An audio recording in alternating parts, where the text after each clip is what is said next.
ஆண்டவராகிய இயேசு கிறிஸ்துவின் விலையேறப்பட்ட நாமத்தினாலே கர்த்தருடைய ஆவியானவர் எங்களுக்கு கொடுத்திருந்தான ஏஜே பவர் மினிஸ்ட்ரி ஊழியத்தின் சார்பிலும் ஊழிய குடும்பங்களின் சார்பிலும் அன்பின் நல்வாழ்த்துக்களை தெரிவித்துக் கொள்கிறேன்.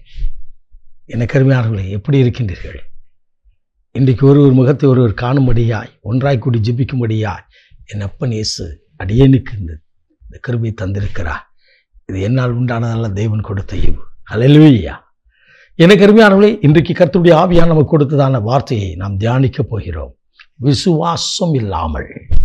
எபிரேயருக்கு எழுதிய திருமுகத்தில் 11ஆம் அதிகாரம் 6வது இறைவார்த்தை வீதமாய் சொல்கிறது, விசுவாசம் இல்லாமல் தேவனுக்கு பிரியமாய் இருப்பது கூடாத காரியம். விசுவாசம் இல்லாமல் தேவனிடத்தில் பிரியமாய் இருப்பது, ஆண்டவரிடத்தில் அண்டி இருப்பது, ஆண்டவர் சமூகத்தில் இருப்பது கூடாத காரியம். ஏனென்று சொன்னால், தேவனிடத்தில் சேருகிறவன் அவர் உண்டென்றும் அவர் உயிரோடு இருக்கிறார் என்றும் தம்மை தேடுவர்களுக்கு அவர் பதில் கொடுக்கிறார் என்றும் அவன் விசுவாசிக்க வேண்டும் என்று சொல்லி வேதம் சொல்கிறது. ஆம், என் ஆண்டவராய் இயேசு எனக்காக ஜீவனை கொடுத்தார், மரித்தார், என் பாவத்துக்காய், அக்கிரமங்களுக்காய், என் நோய்களுக்காய், என் சாபங்களுக்காய் மரித்தார் என்று விசுவாசிக்க வேண்டும். விசுவாசம் இல்லாமல் நாம் ஆராதிக்கிறோம், ஜெபிக்கிறோம், வேதம் வாசிக்கிறோம், தேவாலயத்துக்கு செல்கிறோம். ஆனால் எனக்குள்ளாய் இந்த விசுவாசமானது, அந்த ரட்சிப்பின் அனுபவமானது எனக்குள்ளாய் அந்த விசுவாசம் இருக்கும் என்று சொன்னால், வேதம் சொல்கிறது விசுவாசிப்பவனுக்கு எல்லாம் கூடும் என்று சொல்லி, விசுவாசித்தால் தேவனுடைய மகிமையை காண்பாய் என்று சொல்லி விசுவாசிக்க ஆண்டவராய் இயேசு கிறிஸ்துவை ஆராதிக்கிற பிள்ளைகளுக்கு பேர விசுவாசி. ஒரு பழைய பாடல் உண்டு, இயேசுவை விசுவாசி என்றைக்கும் சுகவாசி. அப்படி ஆண்டவரை நாம் விசுவாசிக்கும் போது அவர் இருதயத்தில் நமக்குள்ளாய் வந்து இருக்கிறார், எனக்காக இரத்தம் சிந்திருக்கிறார், எனக்காக ரட்சிப்பை தந்திருக்கிறார் அந்த சிலுவையிலே என்று சொல்லி விசுவாசிக்கும் பொழுது கர்த்தர் பெரிய காரியங்களை செய்வார். நாம் தேடும் பொழுது அவரை கண்டுகொள்ள முடியும். அல்லேலூயா. நீங்கள் இருக்கிற இடத்திலே அவரை தேடினாள். இன்றைக்கு கண்ணீரோடு பாரத்தோடு வேதனையோடு கடந்து வருகிற என் அன்பு நண்பா, என் அன்பு தங்கச்சி, என் அன்பு தம்பி, உங்களோடு கர்த்தர் பேசுகிறா. நல்லா ஆராதிக்கிறோம், முடிந்த பின்னதாக நெகட்டிவாய் எதிர்மறையாய் பேசுகிறோம். என் காரியன்னு வரலை, என் காரியன்னு கிடைக்கல. விசுவாசிக்கிற பிள்ளைகள் அப்படி பேச மாட்டார்கள். விசுவாசத்தை அறிக்கை செய்து ஆண்டவருடைய ஆசீர்வாதத்தை பெற்றுக்கொள்ள முடியும். அல்லேலூயா. எப்படி அறிக்கை செய்ய வேண்டும்? விசுவாசம் இல்லாமல் நாம் ஆண்டவர்கிட்ட எவ்வளவு நேரம் ஜெபம் பண்ணாலும் அதுக்கு பதில் கிடைக்காது. 2 ஜமானுக்கு ஊழியம் செய்வது ஒருவரால் கூடாத காரியம் என்று வேதம் சொல்கிறது. எனக்கு அருமையானவரே, வேதம் சொல்கிறது அவர் கடினமானது ஒன்றுமில்லை, அவர் ஆகாத காரியம் ஒன்றுமில்லை.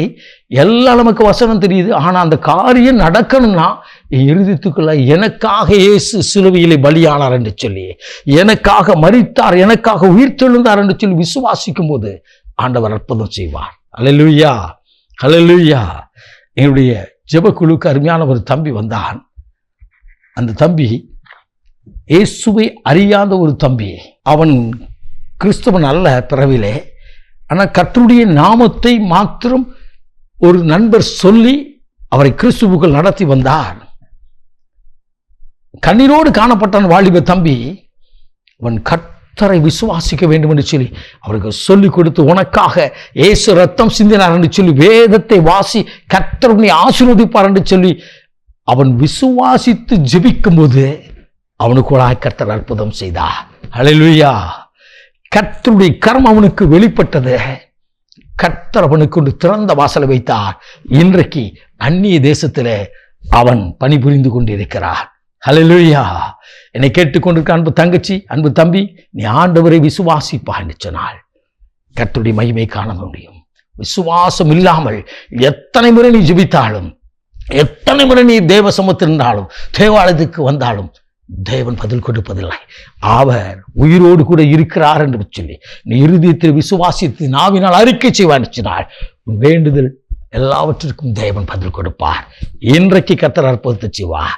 நாம் ஒரு விஷயம் ஜெபிப்போம்மா.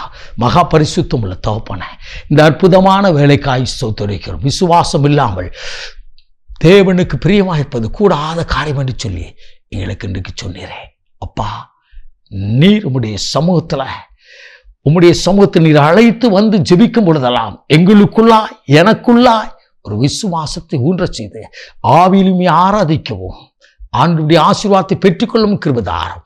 தகப்பனே, நீர் எனக்காகவே மரித்தீர் என்பதை, எனக்காக மரணத்தை ஜெயித்தீர் என்பதை விசுவாசித்து அறிக்கையிடுகிற பிள்ளைகள் ஒவ்வொருடைய வாழ்க்கையிலும் அற்புதம் செய்து மகிழப்படும். இயேசு ரட்சகரின் விலையேறப்பட்ட நாமத்தில் பிதாவே, ஆமென். ஆமென். God bless you.